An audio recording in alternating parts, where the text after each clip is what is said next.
Welcome to episode 44 of Stageworthy. I'm your host, Phil Rickaby.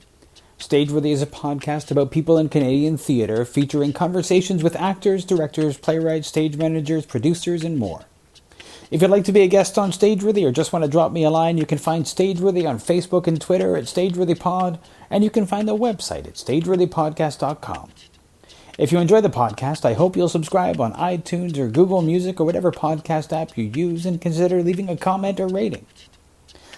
My guest is Vivian Hisey, director of Scarborough Players Barefoot in the Park, opening October 7th, 2016 in Toronto.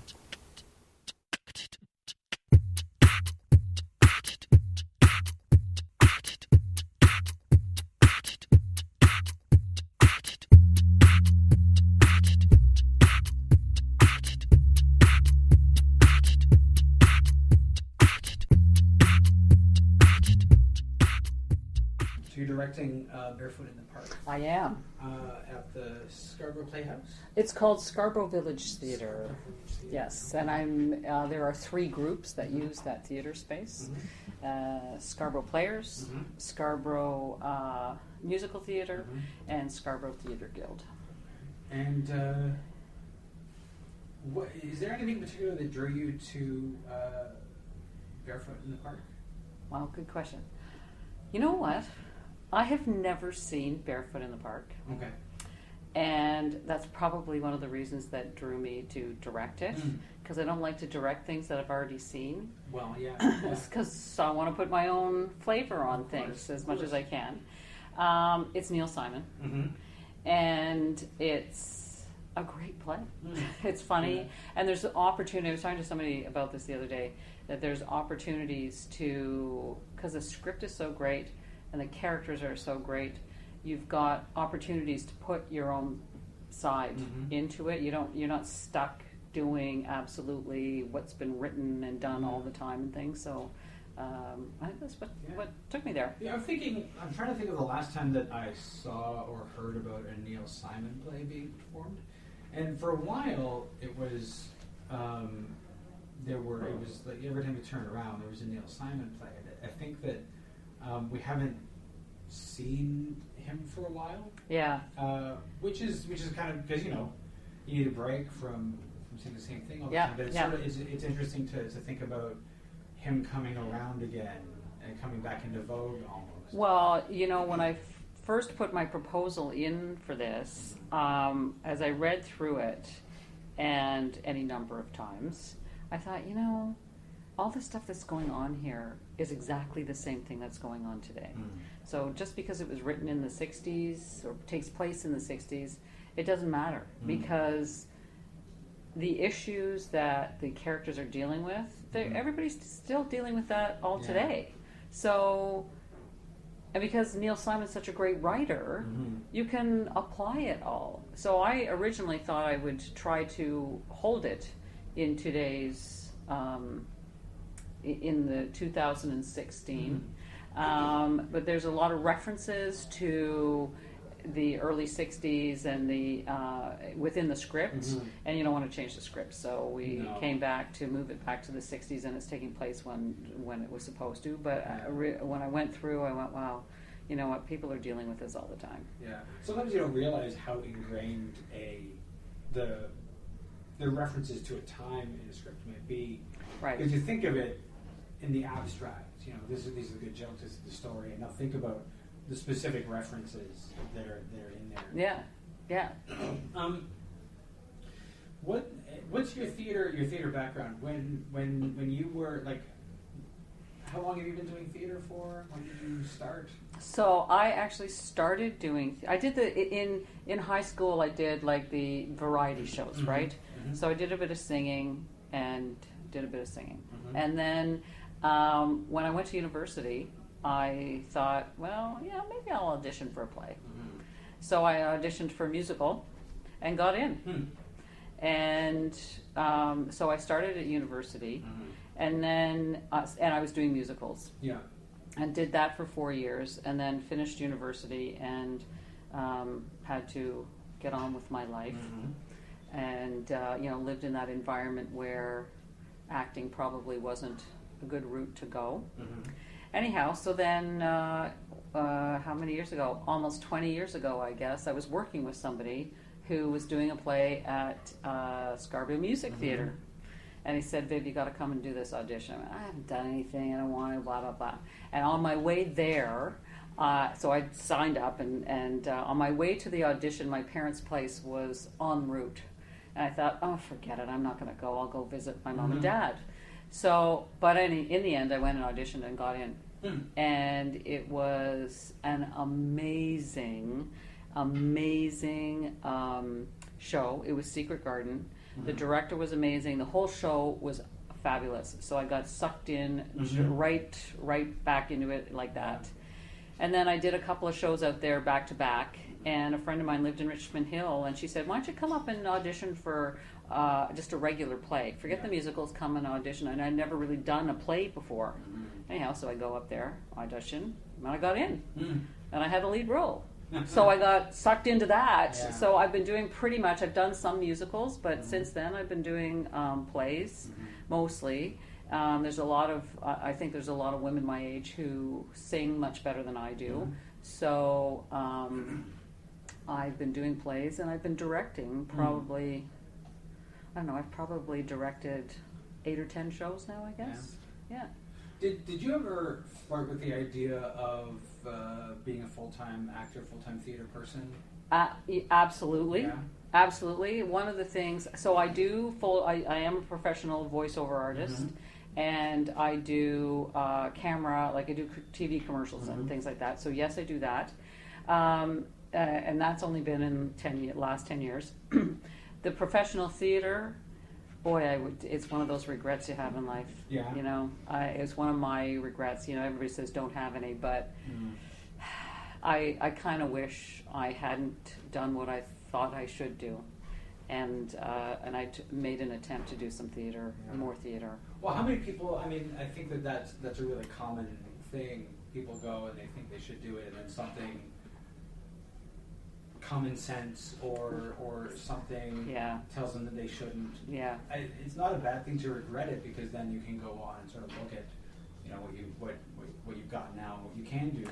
Well, and in the end, you know, that philosophy of life thing, if I wouldn't be where I am now, of course, if I had gone and done that. So you know what, whatever the path was that I was supposed to be on, I'm on it. So and I ended up going and living and working in the UK, and not instead, but that was one of the options that came available when I didn't go the route. You know what? I just talked myself out of it. Yeah. And it's scary, because it's totally scary. You have where am I going to get my income from? How am I going to survive? You don't know the industry. You know, at that time you're young, and I hadn't come up in a theater family. Yeah. I didn't have theater people around me. So you know, it's that big thing about the big scary unknown. Yeah, and it's really hard when you don't. I mean, I know. Occasionally I'll talk to people who are just out of theater school, and I'll tell them that you can't do this on your own. Oh. You have to surround yourself with people who do it too. If you don't have that support network, you're just gonna. Oh, absolutely. Yeah. I do not know. Still to this day, when I go to auditions for cameras for camera stuff, I do sit there and go, "Wow, how do you guys make a living like this?" And you must be surrounded by people who are doing the same thing. Yeah. Because you would lose your energy and your confidence and your drive if you're around, you know, people who are not embedded in the industry. Yeah, absolutely. You know, like they're the people who keep telling you you're doing the right thing. Yeah. And reinforcing that, you know what, you've made an okay decision. Yeah. And try. You challenge each other. For sure. You challenge each other, and you know, you've got people who, you know, you also get to commiserate with people. Yeah. You know, when you have that show that isn't quite is what you thought it was going to be, or you've got people that can understand that. You know? Yeah, and you push each other. You're right. Like, why did you get that and I didn't get that? Yeah. Okay, so maybe I got to do something different. Maybe tell me what happened, and you can. It's a constant environment for ideas, and you watch. I think you watch life differently when you're in the performing business. Yeah, but it's hard to sustain. Oh, Especially if you don't, if you're going it alone, because everybody you know has things. yes. Everybody Yes. you know has a gorgeous apartment or all kinds of things. They're not like shopping at Goodwill, or they don't live in a bachelor apartment. It's hard to sustain the life when if everybody around you is doing their own thing. Well, plus on top of it, you've got, I don't know what they say the percentages, but that your chances of really making it big are so minimal. Yeah. And you've got, so you do have that hanging over your head a bit, right? Yeah. And when everything gets crummy, you haven't had a gig for a while, or you don't feel your confidence isn't up, and you're looking at what those other people have, and I don't have, and then over your head, somebody else is sitting there saying, or something else is saying, I'm really what are the chances of me really making it big? There's so many times that there's forces on you to get you to stop and go somewhere else, right? And try another route. But then where do you go? Well, exactly. Especially if you devoted your life to it. You have to figure out how to take those skills and put them somewhere else. Yeah. It's interesting to think that I know people who have they went to theater school, and they came out of theater school, and they had about 5 years of like solid work, like just like working at it. And then they gave it up. Yeah. And they gave it up for the most part partially because they hit their 30s and were no longer interested in that bachelor apartment or having roommates and things like that. Yeah. But also, their life had become not the art, but the business. Right. In terms of, so they spent all of their time researching who's the artistic director of this, who's casting for this. All of their time was doing all that support work, and not enough of it was in the art part. Right. Which is really hard. Well, and I never asked him why, but I had a friend of mine from high school who was in the Phantom of the Opera here, and did well, wrote a musical, did some stuff, and you know what? He did the Phantom and left. Yeah.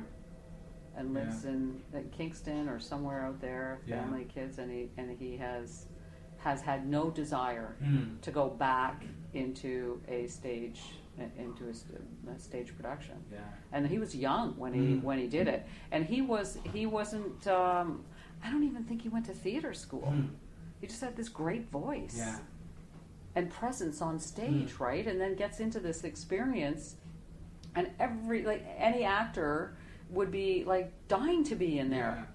Do you know how long he was with the show for? No. Do you know what? I can't, because I was in the UK while he was there. I mean, the show ran for 10 years. Yeah. So he would have been for a while, but I don't know for sure how much. But it did surprise me. Did this great show, and has never had any desire to go back onto the stage again. In that structure. Yeah. Right. I think about. I think if you're not prepared for it, for how many times you're going to do a show like that. Yeah. After a certain point, if your head isn't in it, you're just going to. Where's the fun? Love it. Exactly. Where's the challenge? Like the big thing for me in this industry is the challenge, because you're never perfect, and there's always a different take on something, or a different way to do things, or you get a chance to play, right? Yeah. Whereas if your head's not in it, and you're doing it day in, day out, that challenge must go away. Yeah. I think. I don't know. Well, I mean, there's the challenge of doing the same show that many times. Oh, absolutely. Yeah. Or you have to challenge yourself. Yeah, to find something. Yeah. But I don't know how you do that. I mean, I haven't gone that route, so I can't talk to sustaining over and over and over and over a performance for years. In some ways, I think it must be harder in a show that's as franchised as the Phantom of the Opera was, because for a lot of those big franchise shows, everything is set in stone, so you don't get to explore. No. Whereas if you're, you're creating a show, you're rehearsing a show, and it's not just rehearsing the show and here's what the last person did. Yeah. You're actually building the show. There's a little bit of play that you can find. Yes. You can, at a certain point, when you're getting bored, you can say, what's my challenge for this show? What is my goal this show? And you can set yourself that sort of thing to keep it going. Yeah. But you wouldn't have that opportunity in a show like that. No. Yeah. I mean, even the singing and everything's recorded and stuff, right? So Yeah. you have no, there's minimal opportunity to really do something. Yeah. Maybe change your face a bit in a certain situation. I don't know.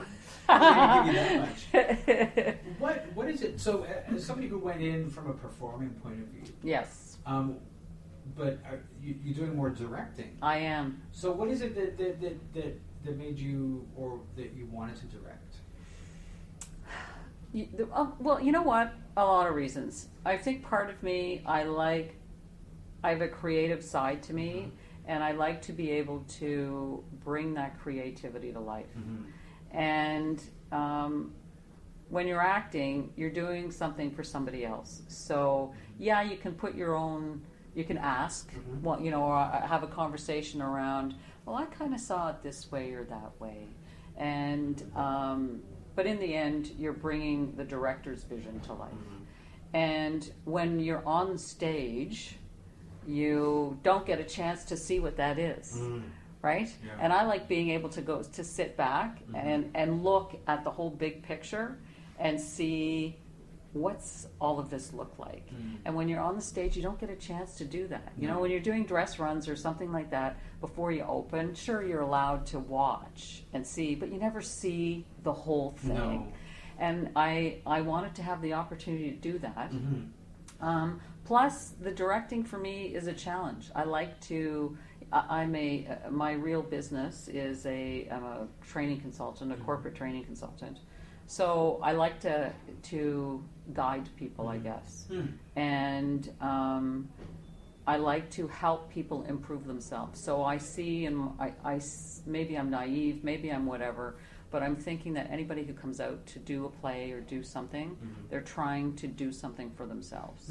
And I like to be able to think that I'm helping somebody get better at whatever it is that they're doing. Do you remember the first play that you directed? No. Is there one that stands out that was an early one for you? Maybe not your first one, but wow, was the first one that we did? What did I direct first? I've always ended up doing comedies and farces. So you know what it was? It was a farce. Canadian. Who's the big Canadian farce writer? Was it? No, David it was. French? It was no. No. Who's the other guy from Orangeville? Oh my gosh, that's terrible. Oh, that's bad. Take this out. Take this out. Everybody is yelling right now. Oh, I know they are. Yeah. Totally. It was Rumours. Okay. I think it was Rumours. Now I have to get my phone out and go, who wrote Rumours? Oh my gosh, Canadian writer too. That's bad. That's really bad. I'm just going to do it. I'm just going to pull out the phone. That's really bad. So it was Rumours, and it was with a very small company, and most of the people I knew, and the stage. So we had the stage. It was the upstairs of a living dining area. It was at a club, like a country club, and we changed the stage, or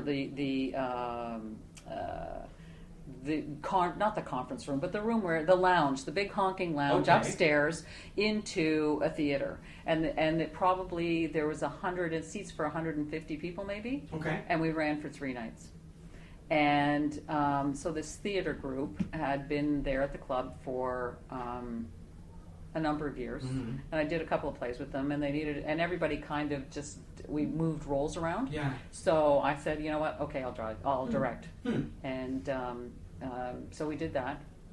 It was good, and there was the goal of this club is to try to bring brand new people in all the time. So we always had and have a couple of at least 2 new people for the stage. So you're bringing newbies in and trying to introduce them so that they get, it's not the same people all the time playing all the roles and stuff like that. So we had a lot of fun. Yeah. And they still do stuff. I haven't done anything for them for a while. Aside from Barefoot in the Park, do you have a favorite play that you've directed? The favorite play I directed, I've had stuff go on with some of my plays. I did Don't Dress for Dinner last year, and another comedy and a farce, and it was a lot of fun to do because I had a great cast. I had a really creative cast. There was no prima donnas in it. Everybody was in just to have fun. And the set, we sort of pushed the envelope on the set a bit, and and I watched the play evolve as it went. And we actually ended up, somebody did something and we had to get rid of them partway through the run. Okay. Well. But the person who stepped in to replace this person was off book within a day. And so that everybody, I guess I loved it because everybody just came right together and went, let's help this person as much as possible. Absolutely. And it was just such a great team doing everything behind stage, on stage. It was just the ultimate. There was no game playing. There was no. It was hard. Like we had issues, but because everybody was letting everybody do their job, but brought their own things to the table and got all together. It was a great play to direct and watch. When something like that happens, if an actor comes in, and in a lot of situations, I don't think I've been in a situation where there is an understudy. Oh, we have no understudy. No, of course. And I work in an indie theater a lot. There's no understudy. You either go on sick, or you do whatever, and so.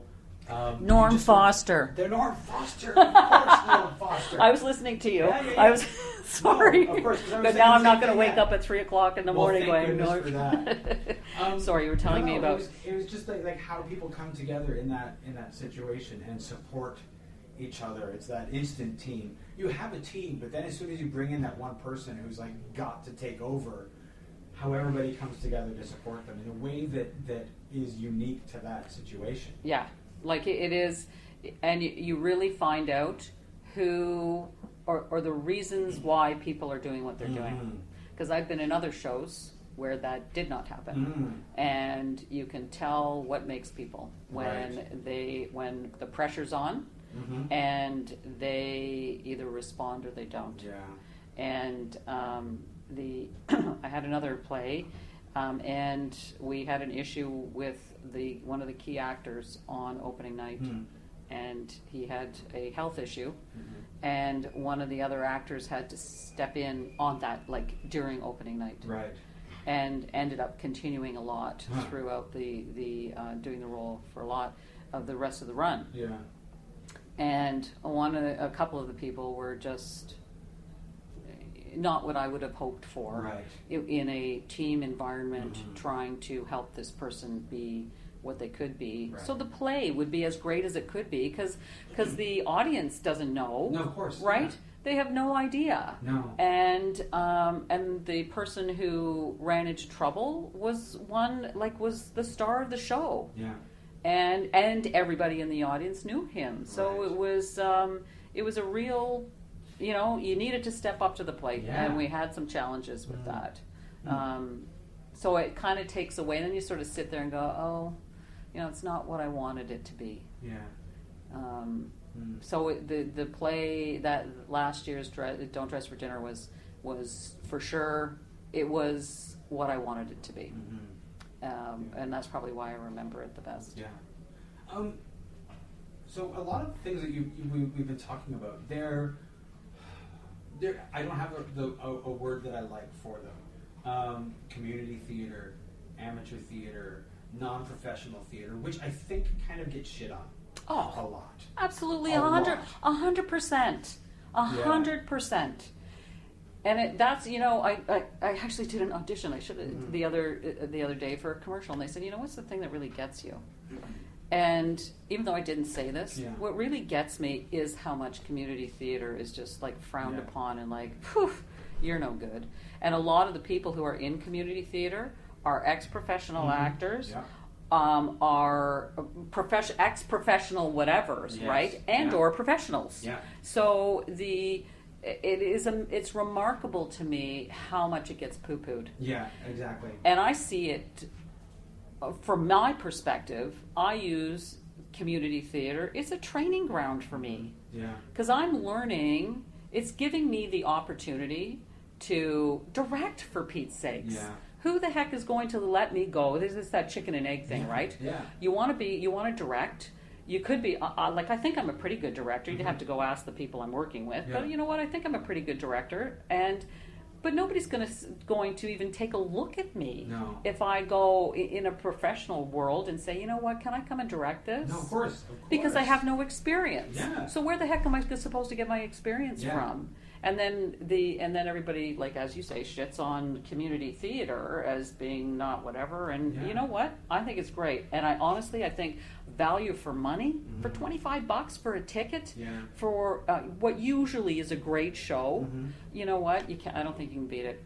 I think it does. I mean, it gets shit on in a lot of places, not just in the professional world, but there's always amateur theater and film, television doesn't get a lot of respect. Oh, yeah. But here you have a situation where you've got people who are doing it for nothing more than the love Exactly. of theater, and what is more pure than that? I had some friends of mine who came to see the first show I did, which would have been Secret Garden, and they never came back to see another show I was in because the theater we were in, the seats, they had to line up to get into a seat. Okay. And I went, really? Huh. Oh my God. Yeah. That is what you are assessing the value Yeah. of a show for? Yeah. Are you kidding? So anyway, Yeah. they like people just have weird, I don't know. People do have It's weird just- expectations. They have, Yeah. and they don't stop for a second and think about the fact that everybody is doing this for the love of it. Yeah. And because they are doing it for the love of it, they are, you're going to get the best that they can give you. Yeah, it's true. And and while we're bringing new people on, like for this particular show, we've got someone who's never done ASM before, and we've got a new assisted stage manager in a different way. So we've got a new ASM backstage, but we're training somebody to be a stage manager. Right. So, and I think there's somebody new doing hair. Mm-hmm. But they've all done things. Yes, One of them is yes. straight from school and from theater school, and it's a great, like, they're there because they want to. Yeah. And they're learning real stuff. Yeah. It's not like you were teaching them different techniques for No. doing anything. No. It was It's really the proving ground for especially for people who come out of theater school. It's like now to take all of those things that you spend 3-4 years learning right, and put it into real practice. right. And for those people who didn't go to theater school, it is how many people are doing it for the love of it, the thing they've always wanted to do. I think I get the sense that in England for a long time there's been a more robust community, the amateur theatricals situation. Yeah, I don't know. When I was over there, my hubby and I we met doing Guys and Dolls at school, and we never did any theater stuff over there. We went and watched a ton of theater, Yeah. but we never actually. I don't know why. It just never clued into us. Why don't we go find a community theater and see what they're doing? So I missed that. Yeah, I do think that it's that most people don't go searching for community theater. They find out about a show that maybe they haven't seen before, or one that they've wanted to see. I don't think people seek out amateur theater, but it is definitely the opportunity to see things that maybe don't get done as often. Yeah. Oh yeah, for sure. Yep. There's also, I think about, if I hear interviews with Patrick Stewart and other English actors who talk about the years that they spent in amateur theater that taught them so much before they went on. Yeah. It's such a great thing that doesn't get a lot of respect. Well, and when Alan Rickman, who I just love to death, when he passed away, the stories that you heard about him supporting all of these actors who were up and coming or were just doing different things, his support for the industry was was unbelievable, and you never heard any of that. No. Right? No. And who, in what we see, who would think that he would be there down at a community? When I listen to this, I could see him coming to a community theater, like a show, to see the new people coming up. Yeah. Or just, I've got somebody's son or daughter is in this show or has done something in this show. Just by the way they described what he was doing and how supportive he was of everybody, I could see him as being somebody who would just show up to a show. Absolutely. And, which is great. Yeah, and that's the bigger community, right? And that's what you wish for. When I think, that's what I think you wish for and kind of need in order to keep your momentum moving forward with it. I think that some of the work that Theatre Ontario does in terms of with the community theatre initiatives that they have to be able to link those together is a really great thing. Yeah. Oh yeah, for sure. With the ACTCO awards and things like that as well. Just to bring, how often does a community come together in that way with like a party, not just an award ceremony, but a party afterwards? Just to come back to Barefoot in the Park. And for some reason, every time I say it, I have to think, because I want to say Sunday in the Park with George, and I have to think it's not that, it's Barefoot in the Park. So just every time I pause before, I just want to come clean. That's why I am saying that. Did you go into it with a particular, you said you were talking about how you thought you might set it in a modern setting. Yes. But aside from that, did you approach it with a particular vision? So my vision for, and tell me if I'm going down the wrong path in answering your question. So my vision with Barefoot in the Park is that every character in the play has a path to follow, and including the telephone guy, who has a very minimal part. But I said to him, "You've got your own path to play, path to follow in this." And there's all for each person, there is a significant life lesson, life journey, whatever, going on for all of them, and that it's not just about, and the story is not just about Corey and Paul. What it's about are the life journeys that everybody goes on. So Corey and Paul are just the vehicle through which all of the everybody else is, including Corey and Paul, are living their going through their transitions. When you're approaching it from that point of view, from the point of view of the paths that they're following, do you have a path in mind for the characters, or are you asking the actors to decide what their path is? So it'll be both. So I have in my own head what I think each of the characters is going through, but I'm very collaborative, so I will ask the actors too, what do you think is going on? And before we do any blocking of any kind, we have, I had a whole rehearsal up front before anything started to say, okay, let's go through what we see everybody's lives to be. Who are you? How'd you get here? And they are all in there together. It's not an individual rehearsal. We are all talking about everybody so that everybody knows what the other guy's going through. And they bring their own ideas into it. I actually gave them, which I don't think happens often in community theater. They had their scripts in July, so I did the casting in June, and we started rehearsing in August. So they had a chance to go through and get a read earlier, and a little more time to digest and think about what they wanted to do and what they wanted to bring to the table. Then I think happens more, usually I think in community theater, you do the auditions and you almost start rehearsing in a couple of weeks. Oh, a lot of times. Anytime I've ever when I was doing that, when I was doing the community theater thing, it was definitely like that. Yeah. You rehearse and then maybe a week, 2 weeks later, you were in it. Yeah. Yeah. So they had a bit of time, and you know what? It's the summer. It's a hard time to. If I had tried to audition during the summer, I wouldn't have got the great cast that I have. Yeah. So that's why I push it and say, okay, well, it said I want to do audition in June.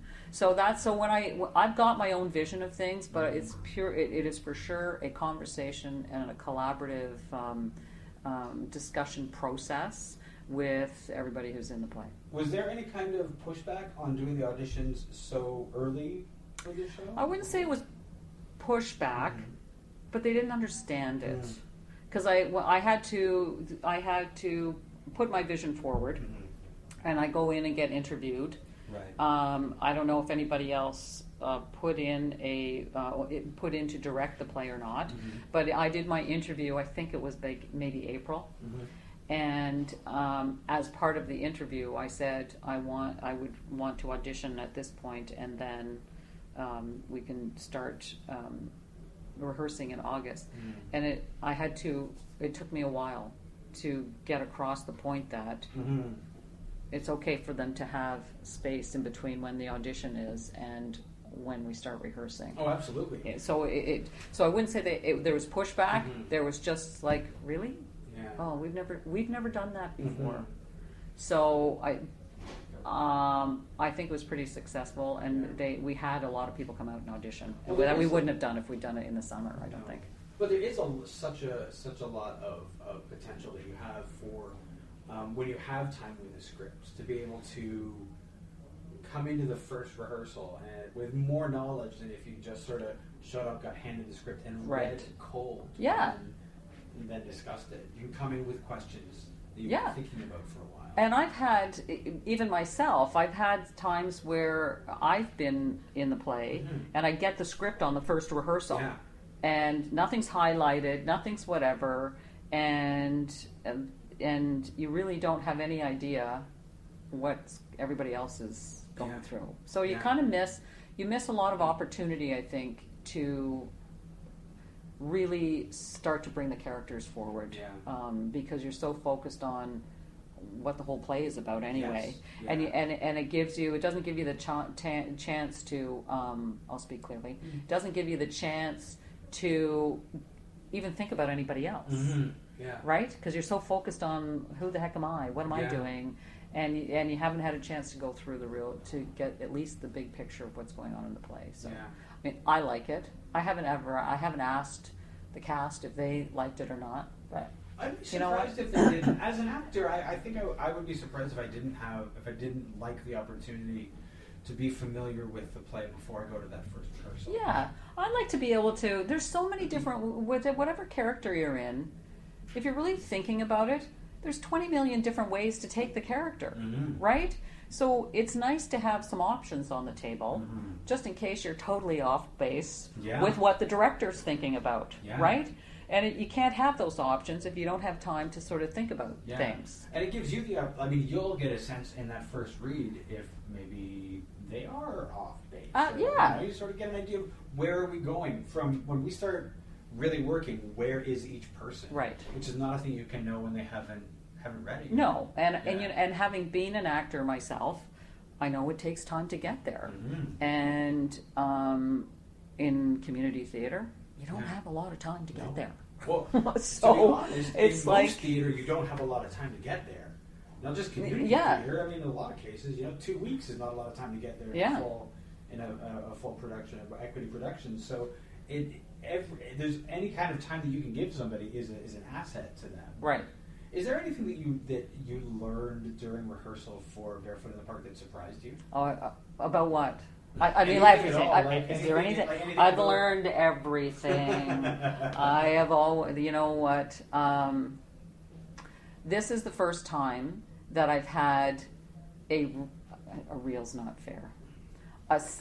The stage manager I have is amazing and is very organized and has been doing this forever.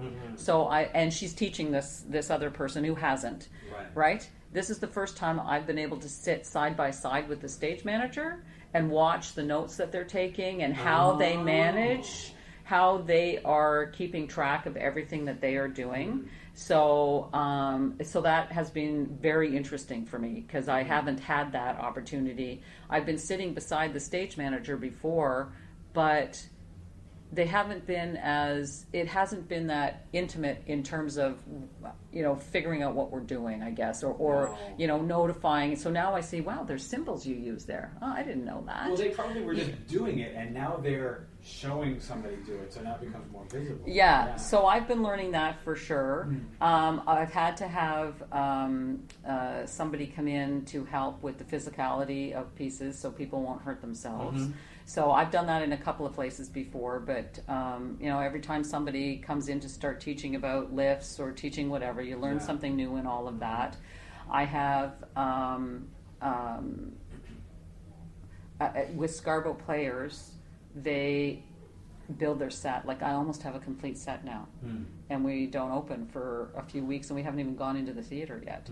So to have the set there at this point in time is like so great. So I probably, if I do this again for these guys, if they want me back, I'm sure they will do that again. But if I go and direct for anybody else, I will make an effort. Is there some way that we can get not just the tape on the, you get the tape on the floor, but can we have some stuff actually built? So people can actually use it. The tape is never quite the same as, like, if the tape that says this is a door is not the same as actually a door. Well, and you can't get the timing right. So, and especially with a comedy like this or a farce or something like that, with the doors slamming all over the place and people coming and going, it's all about timing. So having the tape on the floor doesn't help with that. Having the set there, they at least get a little bit closer to, okay, I need to be here, there, and we can tell where the timing's not right. And we can go back and then get really anal retentive about making sure that you're here at this point in time or whatever. So, I learned something for me. Plus, the actors always bring a different perspective than what I have. Of course, Right? So I learn from them. But that sounds really hokey, but it's true. It's like, oh my gosh, I didn't read that way. Right? They'll bring a different whatever. I went, you know what? You're right. I kind of like that better than the way I read it. It might sound hokey, but what's theater without hoke? We all come into it with this, but it's so true, right? Yeah. Like, I think I've read it and I go, okay, this is what it is. This is what's going on. This is whatever. And then the actor will come back and, I'm thinking this. And we go, okay. And then I'll think for a second and go, yeah, you're right. Okay, so now we need to be doing da-da-da-da-da. And I love, that's, I think, part of what I love about directing. It's because I'm never 100% right, and I love everybody bringing the stuff in, as long as it's not a free-for-all. Of course, right? So, and this particular cast is great at doing that. They're all experienced. They've all got stuff to bring to the table. But they're not going over the the line. They're not going over the line to. I think we've got a pretty good balance, let's say, of you know what, and let's try it this way then. So yeah. When I am going to interview somebody, I've interviewed people that I know, and I interview people that I don't know. So I'll do a Google search. So I'll Google somebody, and I just want to throw out a show and see if it's one that you did work on. Conspiracy. Yes, I did. Yes, with Lehman Kessler. You're going to make me cry. No, not intentionally. I think I did the first reading of that. Did you? With Lehman. Did you come last? Did you go and see it last year? I didn't get to see it last year. Oh my God! I did the first one with Lehman. It was hard to do. I don't remember the character that I did, but it was hard to do. First off, I wanted to bring it up because we were talking about all the comedies you've done. Conspiracy. How did I forget Conspiracy? Well, there you go. I kind of directed that too. Conspiracy, oh my God, it was great. It's a stage version of a movie about basically the decision for the Nazis for their final solution. Right.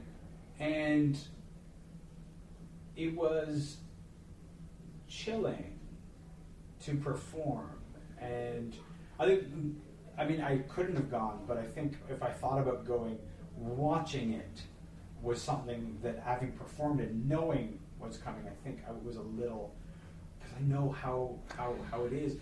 And as somebody whose grandfather was a Polish Jew in that era, it sort of really resonated with me, that particular show. It's giving me chills right now. I can't believe I forgot about that. So here's what we did, if you don't mind. No, absolutely. So you did the read. It was all guys, right? Yes. You did all men. Absolutely. So after that read, my friend Danielle, who's a friend of Lehman's, said, I wonder if this would work with all women. So one day we went and did a read with all women in the back of the church, one of the rooms of the church, and we had a discussion about it afterwards with all these women. And of course, I pipe up, being the business person I am, say, if you step back from the content of this play, this is just like a boardroom, right? People making decisions every day. This is the kinds of discussions that go on in the boardroom. And I said, I don't, and all of us, we kind of all agreed, it doesn't work with all women, but I bet you it would work with a mix. Yeah. So the version we did was a mixed board, was a mixed group. So we went through and identified who we thought had to be male roles and who we thought could get away with being female roles.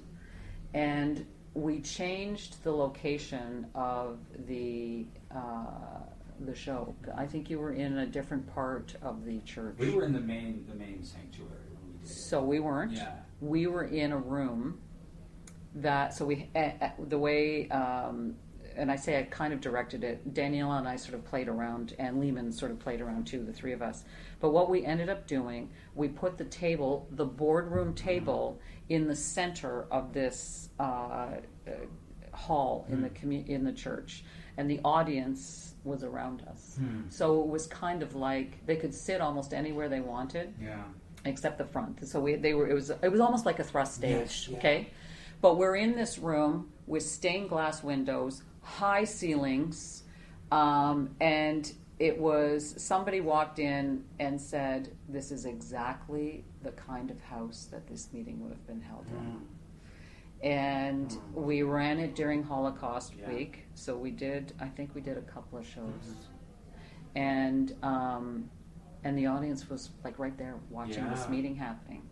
And it was great. Well, oh my gosh, I loved it. No wonder you have goosebumps, because we did it. We had that proscenium separation. We were on the in front of the altar. There was the steps down, and then the people watching. Whereas to do it like that, you're in it. It's really intimate. Oh my gosh, and it's chilling material to be intimate with. It was just so great. Yeah. It was really, really good. And the audience, we had like talkbacks, and the audience just loved it. It was, and I don't know how many people came, maybe 40 in total or something over the, but you know what? It could be sold to do that. It was just so great. Everybody, that we had a great cast. We didn't audition. So we selected the people, and it was just really good. It is a great play. It really is. It is a great play. I think the thing that we found that we talked about the first time I saw it, or the first time I did it, was the banality of the evil, and how these decisions are made. Like literally, like you said, you can see this in a boardroom, and these are the kinds of decisions that people make. Yeah, just totally, they're just unemotional. This is like disassociating from the people. They were like the fact that these are human beings you're making decisions about. Yeah, right. There was just total like no emotional, no whatever. It's just like they were a cargo in whatever, and we got they were a product that we were trying to deliver somewhere or not. Like it was just. But the whole environment of that was amazing. Yeah, to take it into that small space would have been incredible. Just to I think that's the staging that works best for that, because I think with that particular play, if you put it on a proscenium stage where you can have that separation with the audience, it will seem the audience is able to separate themselves in a way that they can't if they're sitting around that table. Right. And they were around us, like there was, so we had the big table, and the audience was as close as, like, I pushed my chair out, and the audience was right there. Mm-hmm. So it was like you're in a dining room, like a dining hall or whatever. Mm-hmm. And you're right, like if you're in a proscenium, the audience is definitely not getting the emotional impact of what these guys were doing. No. Back there, but it was boy, we really liked it. Yeah. And now Lehman's gone. He's gone back down to the States. How dare he do that? How dare he? How dare he do that? I know. But we had that was an amazing experience. Yeah. Yeah. Interesting, because I when I saw how could that, I forget that? I know, oh my God! For me, like, I wanted to bring that up because we were talking I'm about glad the you comedies that did. you did. I'm glad you did. So it's interesting to take all the stuff that you've learned as a director from doing all these comedies and take that to something that is most definitely not a comedy. Oh, not at all. No. Not at all. No. And it, like, the pictures, I hope when you Google, did you Google it or what? I hope my picture wasn't up. No, I didn't. Oh my picture, God. no, yeah. Because the pictures that were taken I played the lawyer. Mm-hmm. And the pictures that were taken of us Mm-hmm. are as creepy as the script. Of course, like yes, it's yeah. all the way the photos were all taken, we all look like we are I don't know, wicked. Like well, we of look course. wicked and like someone you would definitely not want to meet. Yeah. Not even in a dark alley, but on any street you'd be looking at going, who's that person going to go after next? Yeah. They were very creepy, Mm. really, really creepy. Great, Of but course, really creepy. right for like the it, beast, absolutely not one you want to go and see. You want anybody else to go see. This is your headshot. It's Yeah, like a Facebook I'm not profile. pasting it on. I'm not Of putting course, it up yeah. on Casting Workbook. Yeah, of Although course. maybe I should, because it's like on made up, on whatever. And they go, oh, she can look pretty bad. So yeah. Yeah.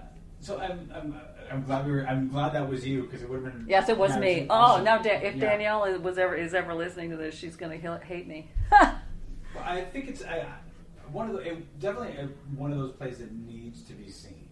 Oh. It really does need to be seen. I never saw I haven't seen the movie either, Neither right? have I. And I certainly I didn't want to see it before I did. No, and you know what? Now that I've done it, Mm-hmm. I'm not sure I want to see it anyway, because it was such an emotional, an emotional piece for me. Mm-hmm. At the end, like I'd cry at the end Yeah. of it, because you just can't believe these people No. make decisions like that they did. Yeah, of course. It's just Yeah. Anyway. It's again an important play that people should see, Yes. and I think to see it staged in an intimate way, Yeah. so that you can't escape it in a Right. way you could Yeah. otherwise. Yeah. Yeah. So I mean, I'm almost at the end of everything that I was hoping to talk to you about today, but I wanted to just take it back to Barefoot in the Park. Okay. Just for 1 second. And so you were talking about the great people that you got to be in it. Yes. And how, if you'd done the auditions, I think if you'd done the auditions probably in July, everybody would be fronting and out of town. And all this sort of thing. Yeah. It'd be difficult to get people out. Yeah, I think. In terms of casting this show, was there anything in particular that you were? Was there anything you were looking for in the people that came to you? Did I roll my eyes? The casting was hard. Mm-hmm. The people who were called back Mm-hmm. were just as good as the people who I ended up casting. Mm-hmm. Now, so I can't say, oh, let me think about that. Yeah. I wanted to make sure that I could differentiate. Now, this is going to sound really weird, I think. That I could differentiate the characters, however they group together. So Paul and Corey have their own distinct personalities, but Corey's personality is kind of like Velasco. So I needed to be, and Paul's personality is kind of like Corey's mom. Okay. right? So I needed to have people who I could see their own distinct characters in themselves, but who also who I also could see having some same characteristics. Can I talk properly? Who have the same characteristics and traits as the other person to whom they kind of related to. Does that make sense? Who are able to play more than just yourself. Right? I needed to be able to see that you had some characteristics that would match to the other person who I saw you teamed up with in the show. So that was part of what I had to bring to the in my mind. I didn't want to go age-wise. I mean, they've, young couple, or, that kind of stuff. And there's mention of ages in the play. So I couldn't go way off. No. But I wasn't coming in saying I had to have two 20-year-old kids or, that kind of stuff. So I put that on the back burner to say, so I could say to myself, get the right people and then go to and deal with whatever you have to deal with. So I did that, and you know what? I needed to. I think I was looking for people who were prepared to challenge themselves, and because there's some stuff in here that's very funny, and there are some physical. I think I started off by saying there's some physical elements to this play, so I needed somebody who I thought who would be comfortable with the physical elements that they need to do. So play. Like I just wanted somebody who would be comfortable playing. And in the auditions I usually say, you know what, do what you want. Go and do what you want. And if I see somebody doing the same thing if they get 3 reads to do a callback or whatever, and they're doing the same thing for 3 times, I'm going, what are you bringing to the table? Yeah, absolutely. And part of the challenge with that as well is some people can do that, but they need to be directed to do it. Right? So it's not good to say, just do what you feel like doing, because they can't do that. They need a bit more. What do you mean? Give me a little more guidance. And so that's the hard part too when you're doing auditions and stuff like that, not right? everybody has that kind of vocabulary. No. But you know what? We saw some really great people. Awesome. Some really great people, and I had 2 casts in the auditions. I had 2 casts, so hard to make that. Good. Hard to make that decision. It was hard. It was really really hard. Yeah, it was really hard. But I think we got a good one. But having to make the difficult choice, that's honestly a great position to be in. Oh, because then you know that whatever your choice is going to be, you've got a good thing. Well, it's way better than not having anybody, Exactly. I've been in that position before too, and not having somebody who could play the lead, and having people come in think they could play the lead. And then not be able to, and I'm going, I don't want that person because they can't carry the show. And then it goes back to my original thing around I like being able to see, of course, see everything together, of course, right? And then if you don't have the right who you feel is the right person, even if they may be in the end, it's hard for you to get to that place, right? Anyway, so very good. This has been great. Thank you so much for being my guest today. Thank you very much.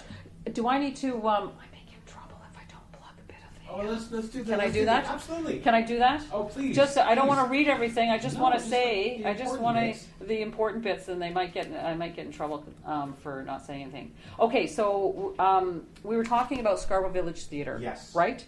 So it is a thrust stage. Okay. So which makes it great. That's pretty rare in a community theater. Oh, it's the greatest stage. Yeah. It is. I love that. I think that's why I love doing stuff at Scarborough, because I love it's a great theater. It's a great theater itself.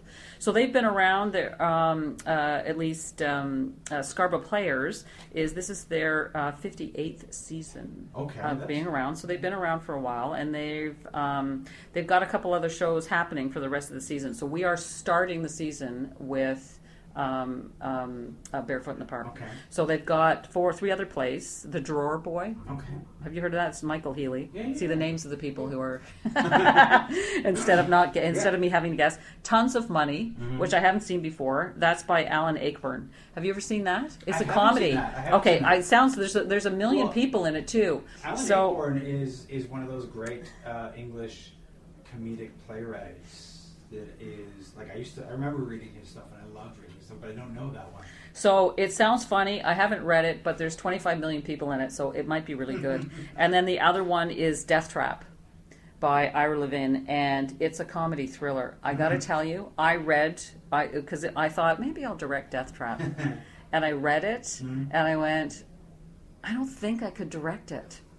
So it's a great story. Yeah. It's a really, really, really good story. So I will definitely be going and seeing that one too. But I can't wait to see how they try to figure out how to actually make it happen, because it's hard. But it's it's a bit of a creepy thing too. But it's really, really good.